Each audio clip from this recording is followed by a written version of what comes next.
আকাশ ও তার ৩ বন্ধু মিলে একদিন গ্রামের পথে হাঁটতে হাঁটতে পৌঁছাল তার খালার বাড়িতে। বহুদিন ধরে তারা এখানে আসেনি। বাড়িটি একেবারেই জনশূন্য।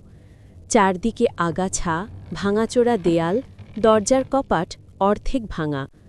আকাশ ডাক দিল, খালা, খালা।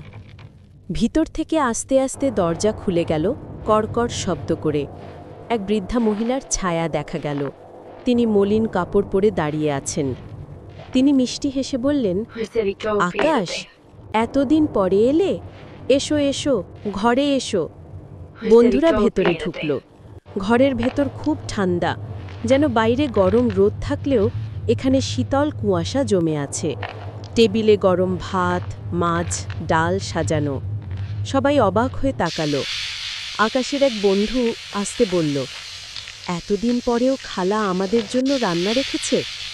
তখন আকাশ হঠাৎ মনে করল, ওর মা একদিন বলেছিল, তোর খালা খালু অনেক বছর আগেই মারা গেছ।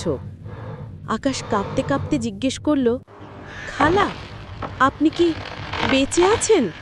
বৃদ্ধা হেসে ধীরে ধীরে মুখটা উঁচু করলেন।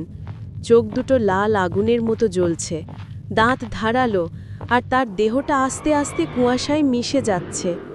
ভাঙা কণ্ঠে বললেন, আমরা মরিনি আকাশ, আমরা এখনো এই বাড়িতেই আছি, তোমাদের জন্য অপেক্ষা করছি। হঠাৎ বাতাসে ঝড় বয়ে গেল, জানালা ধপধপ করে বন্ধ হয়ে গেল, প্রদীপ নিভে গেল। চারদিক অন্ধকার। বন্ধুরা চিৎকার করে দৌড়াতে লাগল।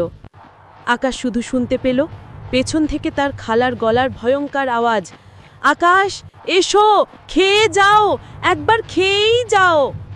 গ্রামের লোকেরা বলে, ওই রাতে আকাশ আর তার বন্ধুরা দৌড়ে বেরিয়ে আসলেও যে খাবারটা টেবিলে সাজানো ছিল সেটা আজও শোকায়নি। যে কেউ রাতের বেলা খালার বাড়ির পাশ দিয়ে যায়, ভাত মাছ ডালের গন্ধ এখনও নাকে ভেসে আসে। ভিডিওটি যদি ভালো লাগে তবে সাবস্ক্রাইব করে বেল বাটন বাজিয়ে দিন। লাইক, কমেন্ট, শেয়ার করে পাশে থাকুন।